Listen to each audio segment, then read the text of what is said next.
बंगाल में अकाल पड़ा था, लोग भूखों मर रहे थे और देश में भी बहुत कम अनाज पैदा होता था। जितनी आवश्यकता होती थी अनाज पैदा नहीं होता था, तो हम विदेशों से अनाज आयात करते थे। गेहूँ रसिया से, रूस से मंगाते थे।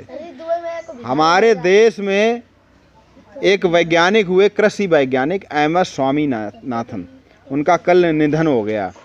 कल जो है 28 सितंबर को उनका निधन हो गया। तो भारत में हरित क्रांति के जनक, वैसे हरित क्रांति का अर्थ समझ रहे सब लोग? हरित क्रांति का अर्थ था कि जो हमारी फसलें थीं उनमें अत्यधिक पैदावार के लिए जो किया गया प्रयास था। तो नॉर्मल ई बॉरलॉग विदेशी थे, भारत में MS स्वामीनाथन, तो जो है उन्होंने ऐसी किस्में तैयार की गेहूं और चावल की। उनका कहना था पहले गेहूं का पौधा बहुत बड़ा होता था, तो बड़ा होता था तो क्या होता था कि जो पौधे की ताकत होती थी, एनर्जी होती थी, वो गेहूं के पौधे को बड़ा करने में निकल जाती थी। और कहा भी गया बड़ा हुआ तो क्या हुआ, जैसे पेड़ खजूर और पंछी को छाया नहीं, फल ला गया थी दूर।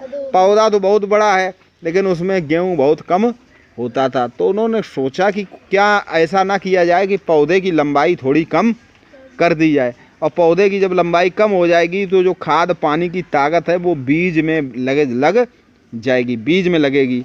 वैसे पौधे को बड़ा करने में लग जाती थी, फिर बीज में। तो ऐसे क्या हुआ, बहुत अच्छा परिणाम आया कि बहुत अच्छा उत्पादन होने लगा। तो पूसा जो कृषि विद्यालय था वहाँ पर वो अपॉइंटेड थे, वहाँ पर जो है वहाँ से वो सेवाएं देते थे। और एक गांव था पास में ही, वहाँ पे उन्होंने सबसे पहले फसल की पैदावारी की, उसका प्रयोग किया। और हमारे देश में आज जो हम लोग तो गांव से जुड़े हुए, कृषि से जुड़े हुए, आज हमारे खेत में अच्छा सा गेहूं होता है, इतने इतने बोरे गेहूं होते हैं, तो MS स्वामीनाथन की ही देन है। कल उनका निधन हुआ और उनका जो योगदान है वो हमेशा हम लोग याद रखेंगे। दूसरी बात ये है कि बहुत से लोग हैं हमारे देश में जो भुखमरी की कगार पे हैं आज भी। क्योंकि हम लोग अन्न को बर्बाद बहुत करते हैं, खाने को बर्बाद बहुत करते हैं। कब कोई और ख़ासकर शादियों में लोग क्या सोचते हैं कि हमारी इज्जत ना ख़राब हो जाए।